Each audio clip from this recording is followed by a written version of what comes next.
আজি আমাৰ মুখ্যমন্ত্ৰী মহাশয়ৰ সপোনৰ এটা অনুষ্ঠান দ্বিতীয় সংস্কৰণ খেল মহাৰণ আজিৰ পৰা আৰম্ভ হ'ল।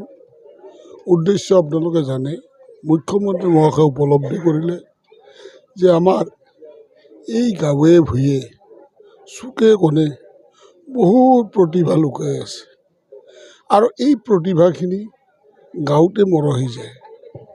কিছুমান ক্লাব স্বেচ্ছাসেৱী অনুষ্ঠান আছে, কিন্তু ইমান ভিতৰলৈ যাব পৰা নাছিল। সেইকাৰণে মুখ্যমন্ত্ৰী মহাশয়ে যোৱাবাৰ আঁচনি এটা কৰিলে, খেল মহাৰণ আৰু সাংস্কৃতিক মহাৰণ, আৰু এই আঁচনিখনৰ পৰা যথেষ্ট লাভৱান হ'ল, যথেষ্ট উপকৃত হ'ল। লাভলীনাৰ নিচিনা, আমাৰ ঢিং এক্সপ্ৰেছৰ নিচিনা, হিমাৰ নিচিনা প্ৰতিভা ওলাই গ'ল গাঁৱৰ পৰা। গতিকে এতিয়া এনেকুৱা প্ৰতিভাবিলাক উলিওৱাৰ কাৰণে আজিৰ পৰা আমাৰ খেল মহাৰণ আৰম্ভ হ'ল।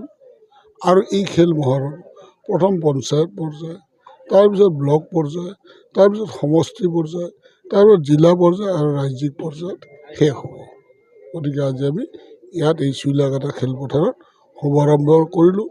মোৰ লগত থাকিলে আমাৰ মনোৰঞ্জন বিধায়ক, মনোৰঞ্জন তালুকদাৰ, আমাৰ জ্যেষ্ঠ একে মানুহ আমি। গতিকে খুব আনন্দ, আৰু এই গতিকে শুভেচ্ছা দিয়াৰ লগতে আমাৰ অভিভাৱকসকলক অনুৰোধ কৰিছোঁ, তেওঁলোকে যেন ল'ৰা ছোৱালীখিনি ওলাই আনে, ছাত্ৰ ছাত্ৰীসকল ওলাই আনে, সহযোগ কৰে, অনুৰোধ ৰাখিলোঁ। আৰু মুখ্যমন্ত্ৰীক এই অভিলেখী আঁচনিৰ কাৰণে ধন্যবাদ জ্ঞাপন কৰিলোঁ।